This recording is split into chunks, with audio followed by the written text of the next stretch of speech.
장엄한 봄의 서곡과 성금요일이 겹쳐있는 이 투명한 모순을 볼 때마다 저는 벚꽃이 생각이 납니다.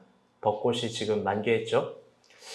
저렇게 아름다운 꽃이 만개한 것 같고 만발한 것 같지만 한 소절의 비바람에 허유롭게 부셔지는 저 벚꽃의 모순들이 꼭 사순절에 있는 예수 그리스도 같기 때문입니다. 가만히 보면 유일신인 예수는 허망한 인간처럼 너무나 쉽게 죽었습니다. 그게 바로 오늘 저녁입니다.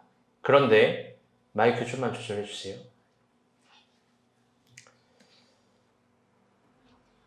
그런데 성경을 보면 예수님이 죽기 전 십자가에서 7가지 유언을 하셨습니다. 마치 신의 마지막 대언처럼 했습니다. 그것을 신학적으로 가르쳐서 가상칠언이라고 합니다.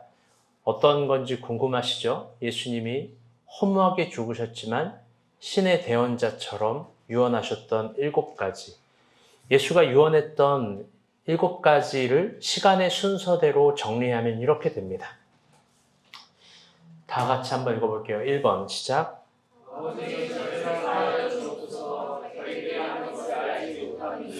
두 번째 유언 봅시다. 시작. 내가 진실로 내게 이르노니 오늘 내가 나와 함께 아버지 있으리라. 세 번째 유언입니다. 시작. 여자여서 아들이니라 보라 내 어머니라. 네 번째 유언입니다. 시작. 엘리 라마 사박다니 나의 하나님 나의 언제야 나를 보셨나이까. 다섯 번째 유언입니다. 내가 목마르다. 여섯 번째 유언입니다. 다 이루었다. 일곱 번째 유언입니다. 아버지 제 영혼을 아버지 손에 따라가나이다. 아멘. 이게 예수님께서 십자가 상에서 마지막 유언을 하신 7가지입니다. 언젠가는 이 7가지를 다루는 십자가 사경회를 한번 해보고 싶습니다. 분명 우리가 본 교회 그날이 올 겁니다. 그런데 오늘은 시간 관계상 예수님의 첫 번째 십자가상의 유언을 다루려고 합니다. 어떤 거냐면 풀텍스트로는 이렇게 됩니다. 누가복음 23장 34절입니다. 시작. 이에 생각이시되 아버지 저들을 사하여 주옵소서. 자기들이 하는 것을 알지 못함이니라 하소서. 그들이 그의 옷을 나눠 제비를 뽑을세. 아멘.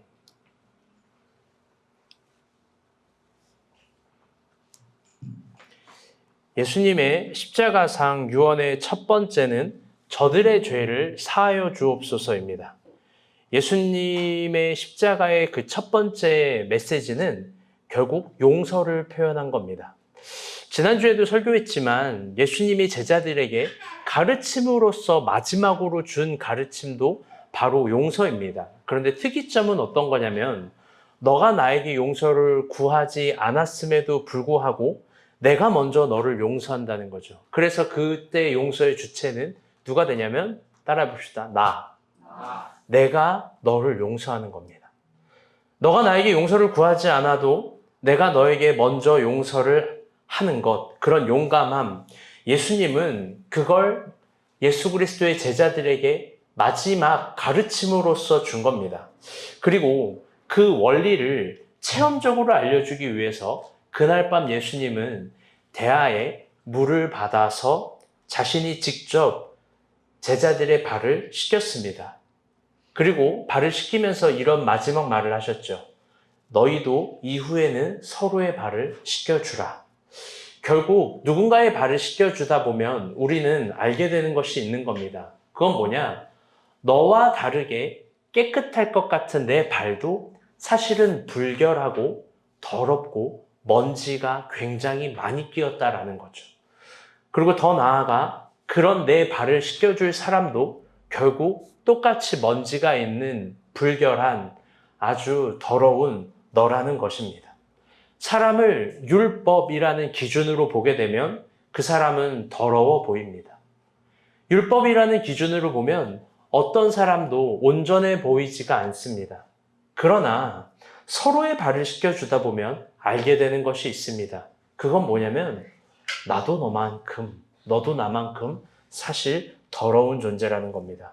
그래서 어쩌면 용서는 지난주 설교한 대로 너를 위해서가 아니라 나를 위해서 필요한 은혜입니다.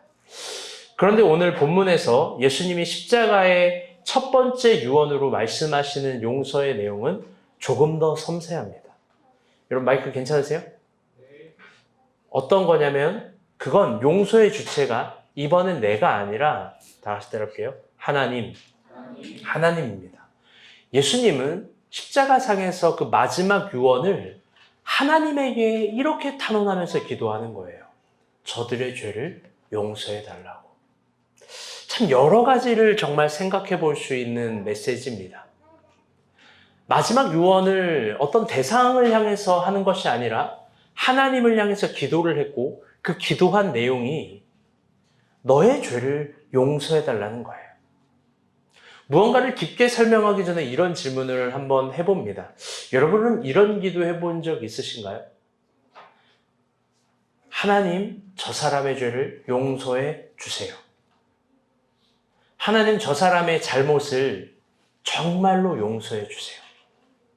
우리 대부분은요, 신앙이 좋다고 생각합니다. 한 개인이 나는 믿음이 꽤 있는 사람이라고 생각을 합니다. 그래서 나는 하나님을 위해서 헌신할 수도 있고 헌금할 수도 있고 선교도 할 수 있다라고 생각하고 나는 믿음으로 이 산을 들어 저 산도 옮길 수 있는 주체적 나라고 생각을 합니다. 골리앗도 이길 수 있다라고 생각하고 하늘의 문을 열어서 비가 내릴 수도 있다고 우리 믿음으로 생각합니다. 그런데 그래서 우리가 신앙이 좋다라고 착각하지만 저 사람들을 위한 용서 여기까지는 기도해보지 않았을 거예요. 여러분에게 한번 질문해 봅니다. 여러분의 인생에는 용서하지 못할 사람이 있나요? 질문을 바꾸어서 한번 해보겠습니다. 여러분의 인생에는 지울 수 없는 상처가 있나요? 여러분의 인생에는 여러분에게 지울 수 없는 상처와 아픔을 준 어떤 사건과 대상이 있습니까? 그래서 이 사람만큼은 절대로 용서가 안 되는 그런 사람이 여러분 진짜 있나요? 사실 저에게는 있습니다. 그 사연에 대해서, 그 내력에 대해서 여러분에게는 말하지 않을 겁니다. 왜냐하면 그건 하나님만이 갚아주실 수 있는 저의 원통함이에요. 예전에 신앙이 조금 없었을 때는, 그리고 정신분석학이라는 이 거대한 학문을 깊게 신뢰했을 때는 사람 내면에 있는 억울함과 아픔과 원통함을 막 다 상담을 받고 토해내고 이야기를 해야만 치료가 되고 해소가 되는 줄 알았어요. 그런데 진짜 귀한 성경을 보면 여러분 한나의 기도 같은 게 있어야 되는 거예요. 아브라함의 기도 같은 게 있어야 되는 거예요. 하나님 외에는 풀어줄 수 없는 그런 원통함들이 내 안에 존재하는 게 오히려 축복일 수도 있어요. 정말이에요. 그래서 여러분에게 말할 수 없는 저만의 그런 사연도 있습니다. 그런데 가끔 마음이 약해질 때 그 시절에 대한 자질구레한 사연들을 여러분에게 말하고 싶은 유혹도 듭니다. 왜? 여러분에게 위로받고 싶으니까요. 그리고 여러분이 저의 편이 되어달라고 제가 호소하고 싶을 때도 여러 번 있습니다. 아픔이 있을 땐 그런 게 떠오르고 그 당시 아픔들을 생각해 보면 정말 그런 것들이 있습니다. 그때 당시 제 감정은 너무나 단순해요. 그냥 싹 다 싸그리 깡그리 죽었으면 좋겠어요. 비참하지만 그게 당시 저가 아픔을 당했을 때의 수준이에요. 그냥 다 죽어버렸으면 좋겠어요. 여러분 그런데요, 예수님은 달라요. 잘 보세요. 자신을 십자가에 못 박아서 진짜로 죽이고 있는 그 대상을 저들을 용서해 주래요. 아니요, 하나님께 저들을 용서해 달라고 해요. 그런데 그 근거가 정말 황당합니다. 오늘 본문 파란색 글씨만 한번 읽어봅시다. 시작.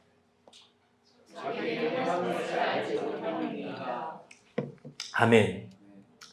아버지, 저들의 죄를 용서해 주세요. 저들은 자기가 하는 것을 알지 못합니다. 예수님이 하나님께 저 사람들의 용서를 탄원하는 근거가 저 사람들은 그 짓을 어떤 의미를 가지고 하는지 모른다라는 거예요. 여러분, 그런데 깊게 생각해 봅시다. 이게 사실일까요? 여러분, 정녕 저 사람들은 자신이 어떤 잘못을 저지르고 있는지 모르는 걸까요? 아니요. 저들은 알아요. 저들은 지금 못과 창을 가지고, 그리고 못과 망치를 가지고 예수님을 못 박고 있어요. 그게 뭘 의미하는지, 어떤 걸 이야기하는지 아주 정확하게 알고 있습니다. 그걸 모르지 않아요. 그런데 예수님은 그들이 하는 행동이 어떤 의미인지 모르기 때문에 용서해달래요.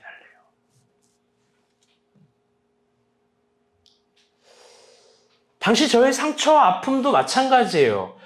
그 사람들은 저에게 어떤 정확한 의도를 가지고 행동을 했던 거예요.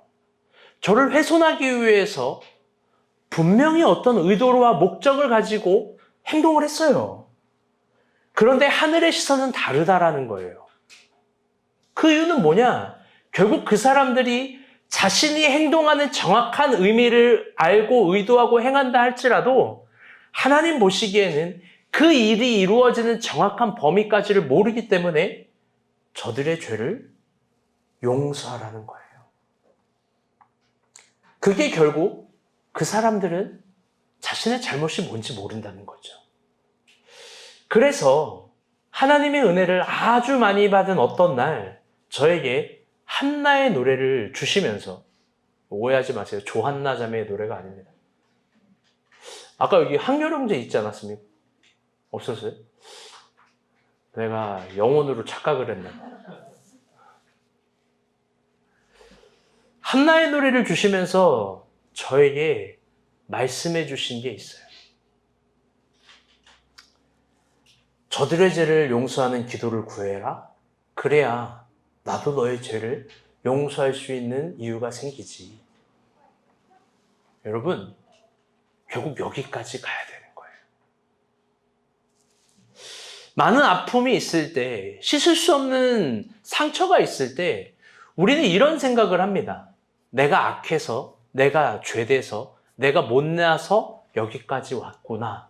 그런데 하나님은 그날의 원통함을 갚아줄 수 있는 이유가 너가 그들의 죄를 용서해 줄 때 내가 그 사형 가운데 들어간다라는 거예요.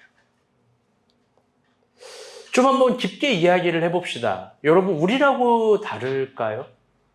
여러분, 우리는 우리가 하는 모든 행동들의 의미들을 다 알고 있습니까?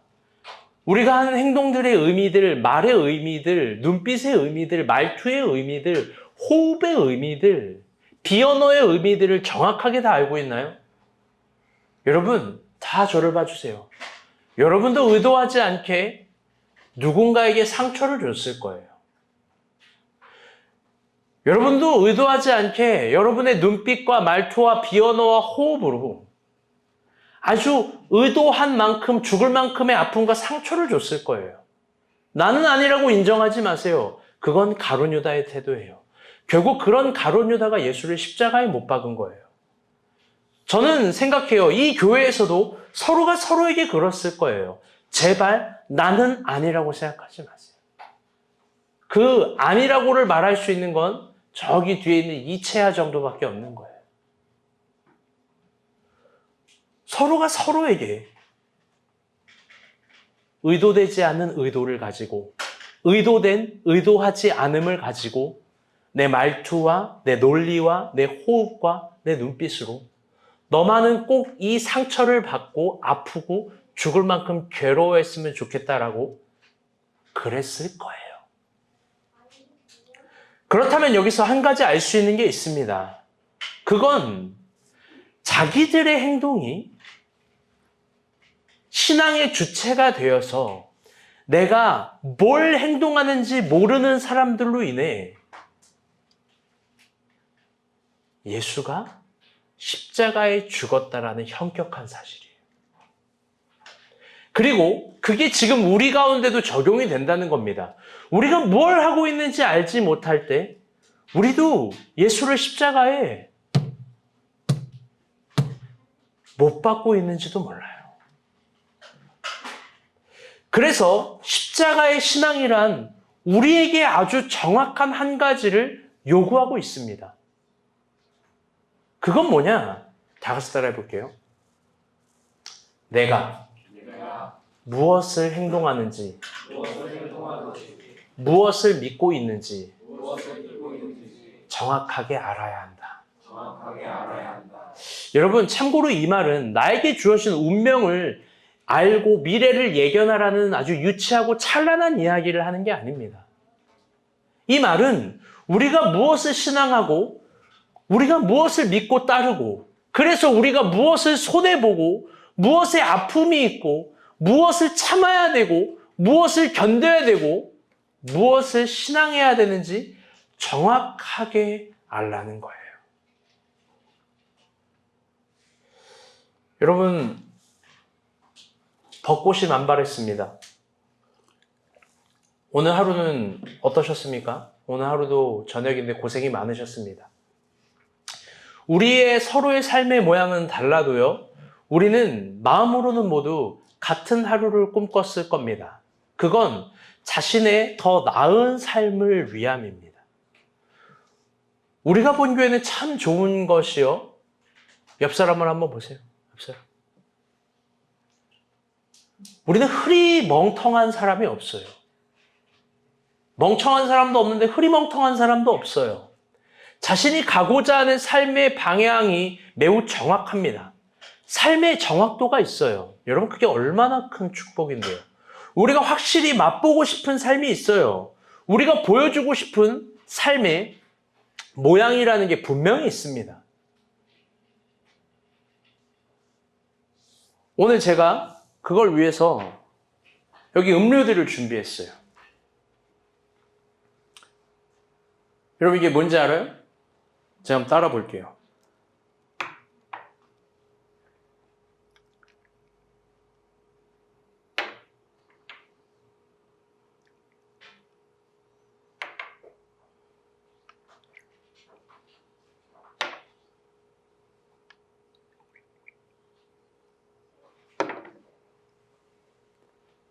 여기 앞에 네 분 나오세요.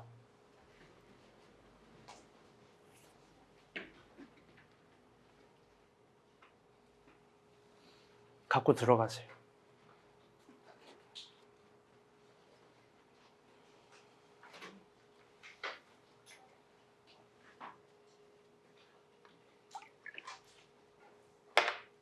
아직 마시지 마세요.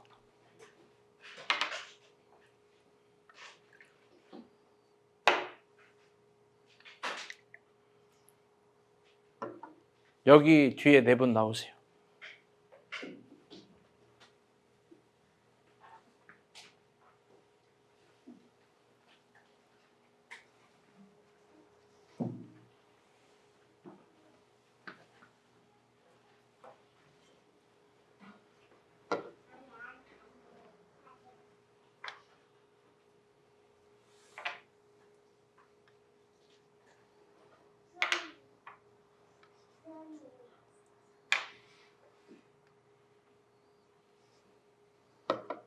건강한 토마토 주스입니다. 우리 권사님이랑 집사님이랑 김희진 집사님이랑 민정이까지 한번 나오세요.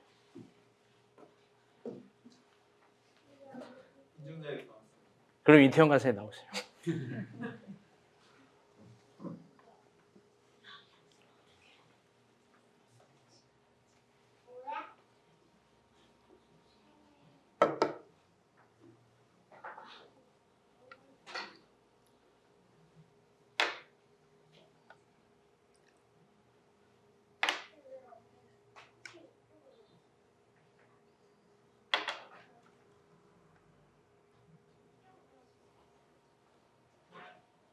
저기 끝에 아이들까지 다 나오세요.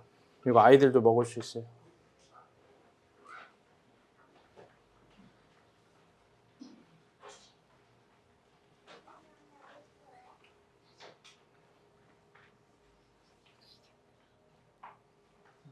체하는 안 될 것 같은데.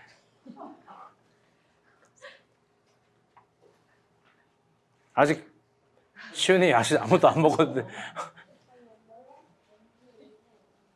또 새로운 걸 따라 드릴게요.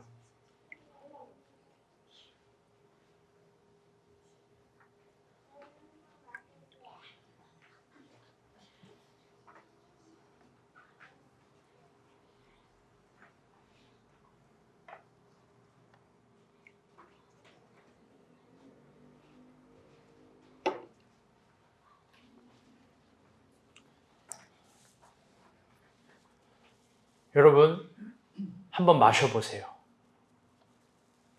깨끗하게 씻었습니다, 컵도.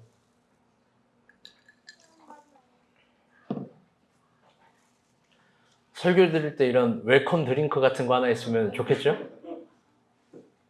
여러분, 우리는 삶은 달라도 정확하게 표현하고 싶은 이런 삶의 달콤한 맛들이 있어요. 어떤 사람은 저 밀키스 같이 뭔가 제가 느낄 때 밀키스는 뭔가 세련미가 있거든요. 세련미를 추구하고 남들에게 보여주고 싶은 어떤 열망이 가득한 밀키스 맛 같은 사람이 있습니다. 또 어떤 사람은 그런 게 필요 없이 나는 무조건 건강한 토마토 주스, 내가 어떻게 옷을 입는지, 뭘 타는지, 어디서 자는지 중요하지 않고 오직 건강만을 위해서 살아가는 사람도 있고요.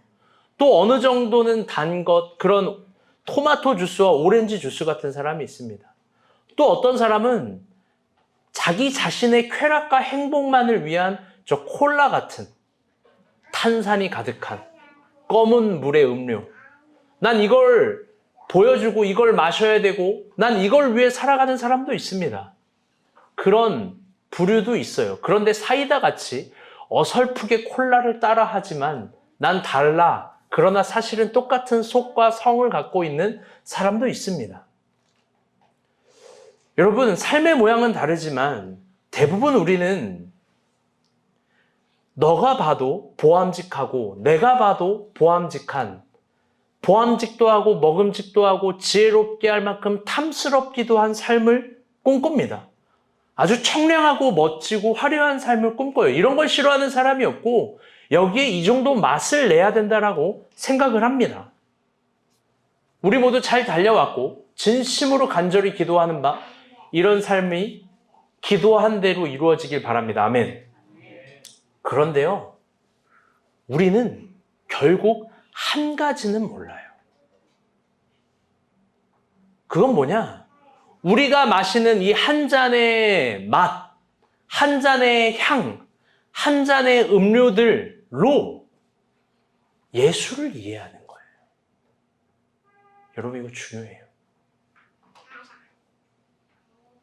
우리가 마시는, 우리가 추구하고자 하는 삶의 맛과 향과 느낌과 청량함과 깨끗함으로 진짜 우리를 위해서 죽으시고 십자가를 지신 예수를 이해해 보려고 하는 거예요.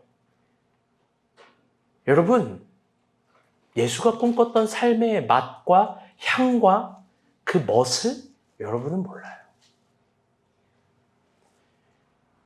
여러분, 예수님은 십자가에서 어떤 맛을 드셨는지 아세요? 여러분, 우리가 예수를 믿고 따라간다고 하는데 예수님은 십자가에서 어떤 향을 맡았는지 아세요?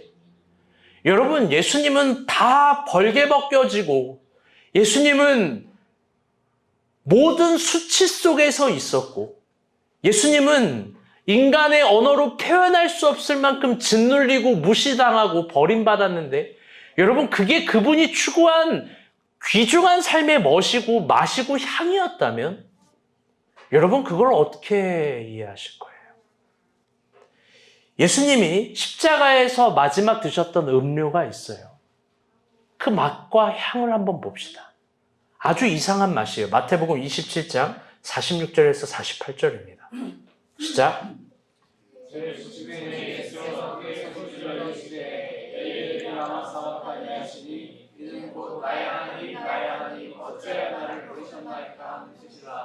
그 중에 한 사람이 곧 달려가서 해변을 가다가 포도주에 적시어 갈대에 꿰어 마시게 하거늘. 아멘. 요한복음 말씀은 더 적나라하거든요. 요한복음도 한번 봅시다. 19장 28절부터 30절입니다. 중요하니까 천천히 읽으세요. 시작. 그에게서 모든 일이 이미 이루어진 줄 알고 성경을 말하자 이르시되 내가 목마르다 하시니 거기 신 포도주가 가득히 담긴 그릇이 있는지라 사람들이 신 포도주를 적시어 내매 옷을 쪼개어 예수께 드리니 예수께서 신 포도주를 받으신 후에 이르시되 다 이루었다 하시고 머리를 숙이니 영원히 떠나가시니라. 아멘. 여러분, 예수님이 십자가에서 마지막으로 드셨던 음식, 음료는 신포도주예요. 여러분, 신포도주가 뭘까요? 이게 도대체 어떤 걸까요? 이건 그냥 포도가 쉬어버린 포도주가 아니라 잠시라도 마취제처럼 고통을 잊게 해주는 맛입니다. 실제로 군인들이 전쟁터에 나가서 극심한 고통과 부상을 입어서 죽기 직전, 그때 잠시라도 고통을 잊게 해주려고 만든 마취제예요. 그런데 그 마취제가 그걸 먹으면서 그 사람을 상처를 치료하고 수술하고 살려고 하는 것이 아니라 잠시 그 음료를 먹고 그 이상한 맛이 나고 그 이상하고 불쾌한 맛이 나는 음료를 먹고 죽음을 피할 수 없는 이들에게 그걸 먹고 잠시 죽음의 고통을 잊고 최소한의 유언을 할 수 있게 하는 장치예요. 마지막 말을 남길 수 있게 하는 것. 그게 신포도주예요. 신포도주는 간단합니다. 그때 당시도 지금도. 어떤 거냐면 포도주에 식초를 섞는 거예요. 그게 예수 그리스도가 마지막에 마셨던 음식의 맛이에요.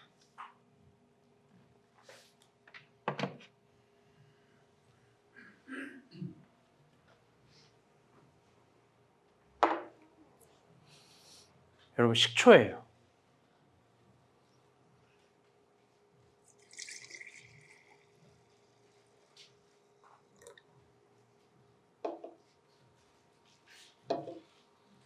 무알콜 포도주입니다.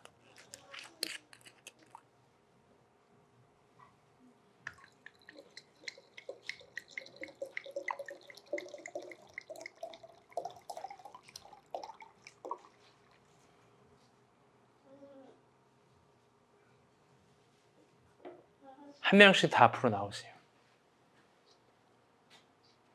잔을 갖고 나오세요. 이번에도 마시진 않습니다. 예수님이 마지막 십자가에서 드셨던 음료입니다. 예수님이 마지막 십자가에서 드셨던 음료입니다. 예수님이 마지막 십자가에서 드셨던 음료입니다. 예수님이 마지막 십자가에서 드셨던 음료입니다. 예수님이 마지막 십자가에서 드셨던 음료입니다. 예수님이 마지막 십자가에서 드셨던 음료입니다. 예수님이 마지막 십자가에서 드셨던 음료입니다. 예수님이 마지막 십자가에서 드셨던 음료입니다. 예수님이 마지막 십자가에서 드셨던 음료입니다. 예수님이 마지막 십자가에서 드셨던 음료입니다.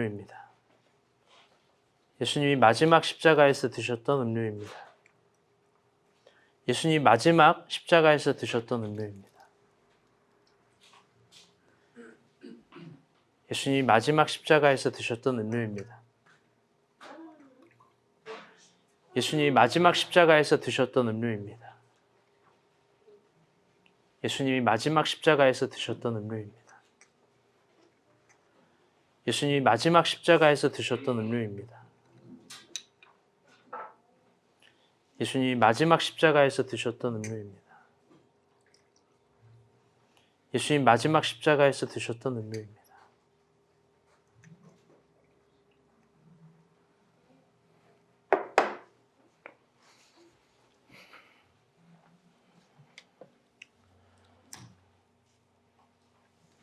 허연희 권사님은 안 마셔도 되고 마시지 마시고요. 장문전 시장님도 안 마셔도 됩니다. 그런데 여러분도 마시기 역하신 분들은 안 마셔도 돼요. 그런데 향이라도 맡아보세요. 그리고 한번 살짝이라도 입에 대보셨으면 좋겠습니다.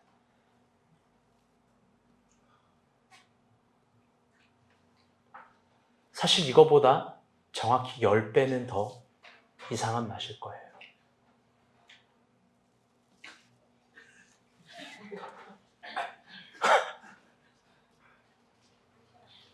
조영주 형제 얼굴을 한번.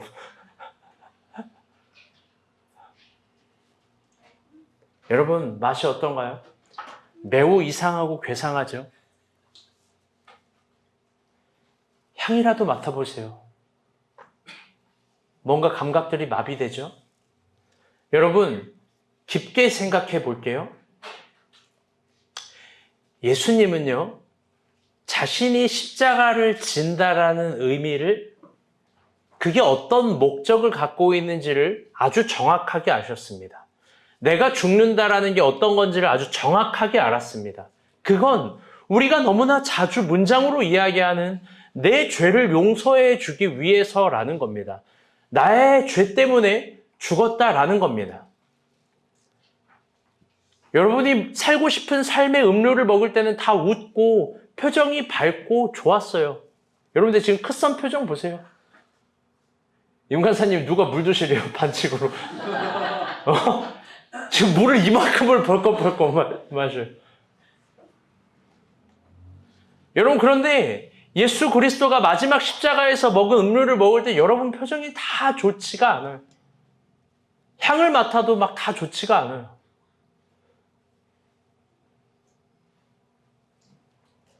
여러분, 그분이 우리를 위해서 죽은 그건 우리가 알고 있는 그거 맞습니다.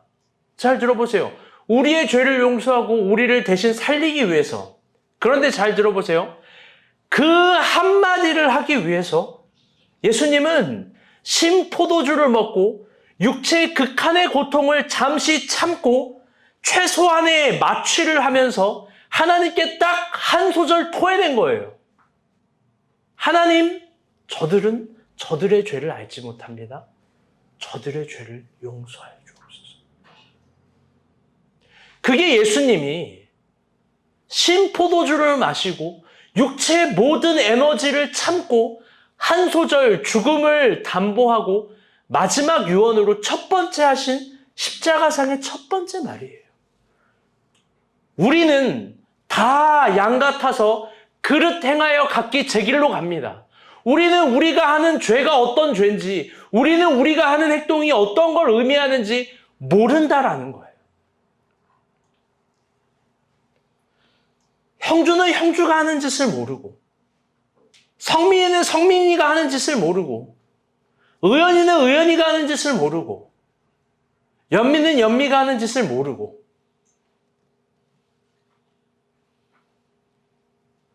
우리는 우리의 모든 행동의 의미를 다 알지 못하고 결국 그릇 행하여 각기 제 길로 간다는 거예요. 그래서 우리의 행동이 뭔지 모르는 우리를 위해서 대신 용서해달라고 그렇게 탄원하면서 그분은 돌아가신 거예요. 그러니 여러분, 잘 들어보세요. 죄 사함이라는 건 결코 쉽게 얻어진 게 아니에요. 죄 사함이라는 건 결코 행정 처리하듯 문서로서 이루어진 것이 아니에요. 죽음 직전까지는 예수의 육체의 최대한의 의미를 살린 마지막 토해냄이에요. 그 유언을 통해서 우리는 용서받는 거예요. 그러니 여러분, 하나님이 여러분을 많이 사랑하고 여러분도 하나님을 많이 사랑한다라는 그 신앙의 아름다운 증표. 우리가 천국이라는 곳을 가서 우리가 정말 그분을 배울 때 그분이 보는 신앙의 면류관은 결국 용서하는 삶이에요. 저는 왜 이게 2, 3주 연속 우리가 본 교회에 오는지 모르겠어요.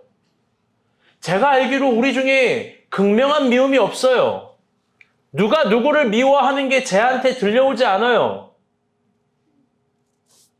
그런데도 하나님은 그게 있다 하시며 지금 주시는 거예요. 너무 무섭고 신기해요. 너무 무섭고 신기해요.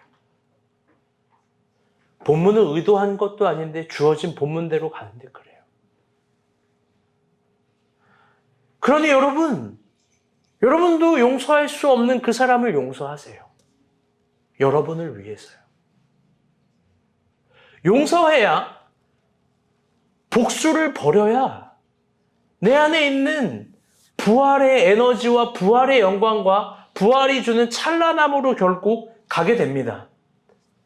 우리가 인정해야 될 건 그 사람이 무엇을 행하는지 몰랐다는 거예요. 물론 예수 그리스도를 십자가에 못 박고 예수 그리스도를 죽음에 이르게 하는 행동의 정확함이 있고 여러분에게 상처와 아픔을 주는 행동의 정확함이 있어도 그게 하나님 보시기에는 뭔지 몰랐을 거다. 이렇게 보는 게 하늘의 시선이라는 거예요. 그 사람을 위해서 용서하기 어렵다면 최소한의 기도라도 해보는 거예요. 여러분, 기도를 거기다 쓰는 거예요. 거기까지 가야 돼요. 거기까지. 결론적으로 저도 그 지점까지 가고 너무나 바보같이 구하지도 않은 용서를 스스로 하면서 살아요. 여러분, 그리고 또 이 십자가의 첫 한마디는 또 다른 의미에서 매우 중요한 걸 이야기해야 됩니다. 그건 뭐냐면 예수님이 자신의 십자가인 죄명인 십자가형에 대해서 불만을 가지지 않았다는 거예요. 그분은 자신의 운명에 대해서 원망을 하지 않았습니다. 오히려 그 상황에서도 십자가를 지는 죽음을 향한 그 사랑에서도 누군가를 향한 더 품어주는 사랑이 있었던 거예요. 저 사람들의 죄를 용서해 주세요. 여러분, 상식적인 건 이렇게 해야 낫는 거 아니에요? 하나님, 내가 억울합니다. 내가 절대로 십자가에 질 만한 죄를 짓지 않았는데, 내가 십자가에서 죽을 만한 그런 범죄 사실이 없는데, 하나님, 내가 원통하고 억울합니다. 이런 기도가 단 한마디도 없다라는 거예요. 여러분, 우리가 예수를 따라간다라는 건 한낮 여름철 더위에 녹아질 욕망을 구현하기 위한 믿음과 신앙이 아니에요. 오히려 우리가 예수를 믿는다는 건 어떤 추위에도 녹지도 않고 더 얼지도 않는 빙하기 같은 태도를 갖고 있는 거예요. 그건 뭐냐? 나의 운명에 대해서 원망하지 않는다는 거대한 빙산과 같은 태도예요. 가장 억울한 예수는 누명의 십자가를 부인하지 않았습니다. 저는 개인적으로 우리 그리스도인들이 진정 버려야 될 죄는 다른 죄가 아니라 내가 여러분, 우리 그런 사람 없잖아요. 막 GS25시 가서 민정이 막 포카칩을 훔치고 싶은 욕망이 드나요? 은하점에 막 백화점 가가지고 내가 나이키 신발을 속된 말로 뿌려오고 싶은 욕망이 듭니까? 하나점에 막 어디 아웃백 같은 데 가서 음식 먹다가 내가 머리털 이렇게 나왔다고 뻥치고 공짜로 얻어먹어야지 막 이런 생각이 만에 하나라도 있어요? 여러분, 그거는 진짜 미친 사람이죠. 우리 중에 그 정도 수준의 사람 없을 거잖아요. 막 성민 형제가 목사님 오늘 이 난방이 좋아 보이는데 내가 저거 확 후려쳐서 뺏어버리고 싶다. 그런 마음이 드나요? 여러분, 우리가 버려야 될 죄는 이런 죄가 아니에요. 이런 도덕적 죄는 이미 우리의 힘으로도 버릴 수 있어요. 그게 우리를 장악하지 못해요. 우리가 그리스도인으로서 진정 버려야 될 죄는 뭐냐면요, 우리가 십자가를 바라보면서 진짜 그 십자가를 통과해서 새롭게 태어나야 될 죄와 죽여버려야 될 죄는 원망이에요. 원망. 우리는 신앙이라는 것을 운명의 탈주로 생각합니다. 운명의 탈주로 생각해서 자신의 삶을 돌아보면서 잘 안 될 때는 변하지 않는 나의 운명을 바라보고 예상될 땐 이런 원망들을 쏟아내요. 하나님, 나는 하나님을 믿는데 왜 지금도 이 정도죠? 나는 하나님을 믿는데 왜 아직도 이 모양 이 꼴이죠? 이런 원망들을 무수하게 토해냅니다. 여러분, 좀 다른 기도를 해봐요. 다른 기도. 우리 안에 살아가면서 대표적인 원망들이 이런 겁니다. 두 가지가 있어요. 그리스도인들에게도. 그건 뭐냐면요. 대표적인 건 결혼과 부모에 대한 원망이에요. 우리 대부분 자신의 운명이 이렇게 된 거에 대해서 운명이 변하지 않을 것 같다는 예상을 하면서 상대방을 향한 이런 원망을 합니다. 너랑 결혼해서 내 인생이 이 모양 이 꼴이야. 혹은 엄마 아빠에게 이런 얘기를 합니다. 나에게 해준 것이 없으니까 엄마 아빠가. 나에게 뭐 교육도 안 시켜주고 나에게 좋은 옷도 지어 입혀주지 않고 나한테 뭐 미국 여행도 한번 보내주지 않고 어떤 걸 최대한 보여주지도 않았으니까 내 인생이 이 모양 이 꼴이야. 나한테 뭘 해줬는데. 이런 아픈 말을 합니다. 상황이 좋지 않으면 더 온갖 잡다하고 찌끄러기 같은 문법을 대단한 논리라고 생각하면서 누군가를 향한 괴물 같은 원망을 해요. 결국 만드는 건 뭐냐면 자신이 피해자라는 망상이에요. 그 도식을 반드시 새겨놔요. 여러분, 근데 저는 개인적으로 그게 십자가 앞에서 반드시 죽어야 될 죄라고 생각해요. 반드시 죽어야 될 죄예요. 예수의 행적을 깊게 봅시다. 예수는 어떤 상황에서도 원망하지 않아요. 저는 살아가면서 나이를 먹으면서 이 신앙이 가장 제 심장을 뛰게 해요. 저라고 원망하고 싶은 유혹이 없을까? 저라고 원망하고 싶은 열망이 없을까? 그처럼 편하고 당연한 걸 하고 싶은 생각이 없을까? 여러분, 그런데 예수님은 원망이 없어요. 갈릴리에서도 나사렛에서도 심지어 그의 부모에게도 원망하지 않습니다. 충격적인 건 자신의 수지자인 베드로가 자신을 버리고 부인할 때도 마찬가지입니다. 예수님은 원망 안 해요. 베드로 이 새끼 왜 그랬어? 이런 말 절대 하지 않아요. 베드로 네가 나에게 어떻게 율리우스 카이사르의 마지막 명언 같은 죽음의 언어 그런 거 없어요. 브루투스 너 맞아 이런 게 없어요. 예수님은 자신이 죽음에 임하는 이 마지막 순간까지도 나는 억울하게 못 박혀 죽는다라는 소리를 안 합니다. 사랑하는 여러분, 우리가 십자가 신앙에 대해서 자주 얘기합니다. 그리고 오늘 예수님은 그 십자가 신앙이 뭔지를 표현해 주기 위해서 십자가에서 죽으셨습니다. 여러분, 십자가 신앙이라는 게 뭐겠습니까? 나를 위해 죽어주신 거? 마치 누군가 내 밥값을 대신 내준 것 같은 느낌? 여러분, 그런 느낌이 아니에요. 예수의 온 육체가 마지막 에너지를 한 줌 쥐어잡고 고통의 마취제를 먹으면서 하나님께 고결하게 탄원한 그 한마디고 또 한 가지는 자신의 운명을 원망하지 않았다는 거예요. 그걸 가능하게 하기 위해서 예수는 신포도주를 마신 거예요. 그러니 여러분, 우리가 하나님을 믿는다면 이 원망도 버려야 합니다. 오늘 예수님은 그렇게 죽은 겁니다. 말씀의 결론을 맺겠습니다.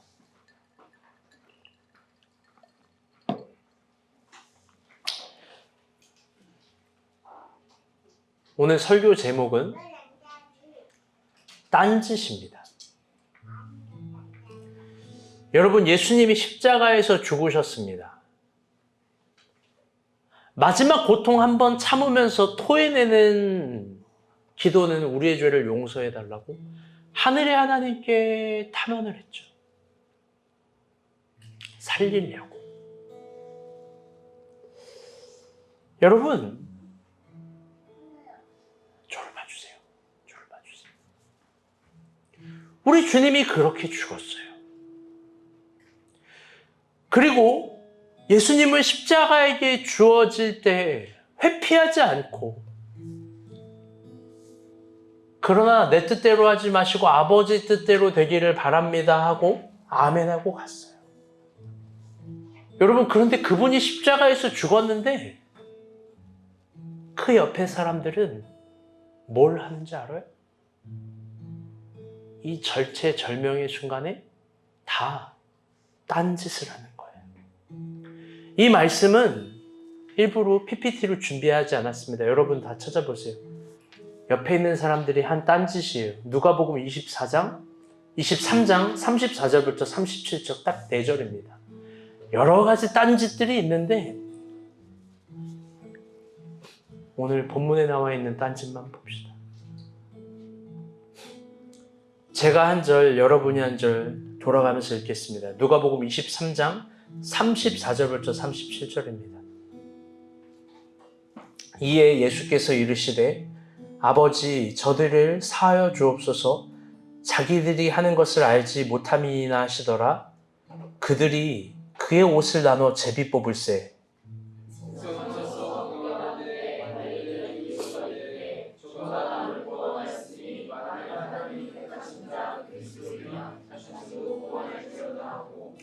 군인들도 희롱하며 나와서 신포도주를 주며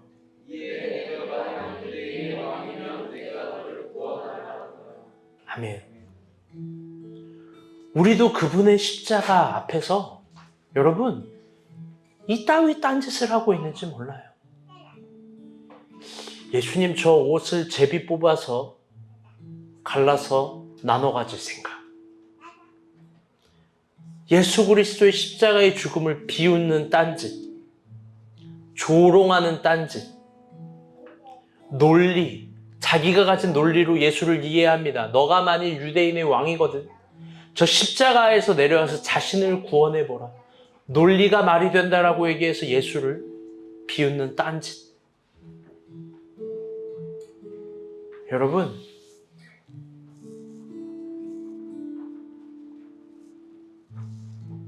우리가 십자가를 이해하지 못하면 결국 다 딴짓하게 됩니다. 하나님이 우리 신앙 가운데 중요한 얘기예요. 진짜 중요한 얘기예요. 결국 이 한마디를 하기 위해서 오늘 설교는 있었던 거예요. 이 마지막 한마디를 잘 들으세요. 하나님은 너무나 여러분을 사랑하셔서 예수님은 여러분을 너무나 사랑하셔서 진짜 사랑하는 사람에겐 반드시 십자가를 주세요. 반드시 내 성향과 내 취향과 내 계산과 내 논리와 내 경제적인 개념과 내 관계적인 개념과 내 에너지적인 개념과는 완전히 다른 십자가를 주세요. 그거 통과하지 못하면 결국 다 딴짓하는 거예요. 절대로 성장하지 못하는 거예요. 운명입니다. 십자가를 받아들이는 여러분 되시길 바랍니다. 아멘. 그리고 십자가에서 같이 죽는 우리가 됩시다.